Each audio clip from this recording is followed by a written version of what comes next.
आज आहे आहोंचा वाढदिवस, पण त्याच्या आधी पाहूयात.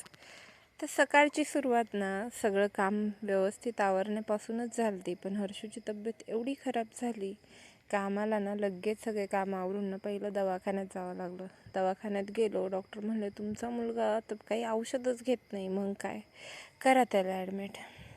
मग काय झालो आम्ही ॲडमिट आणि काही हसत खेळत रडत असं आमच्या दिवसाची सुरुवात झाली.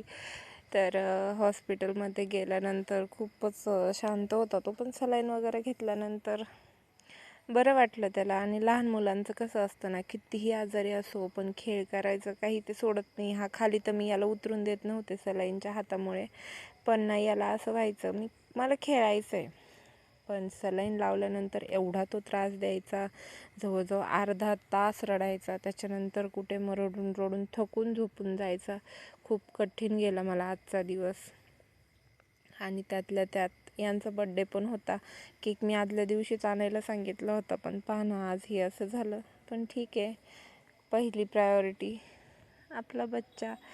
तर हे आले ते डब्बा घेऊन सई आणि हे, आणि केक तर काय आणलेलाच होता, मग यांनी घरी कट केला आणि मला सुद्धा डब्यामध्ये आणला होता.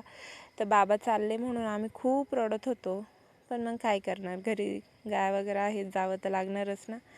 त्याच्यामुळे कसं तरी मनवत करत बाबाला आम्ही बाय बाय केला आणि आमचं आईसोबत मस्त असं दिवस गेला असंच म्हणायचं आता. मग काय 2-4 दिवस तर तुम्हाला असेच व्हिडिओ येतील. ओके, चला बाय.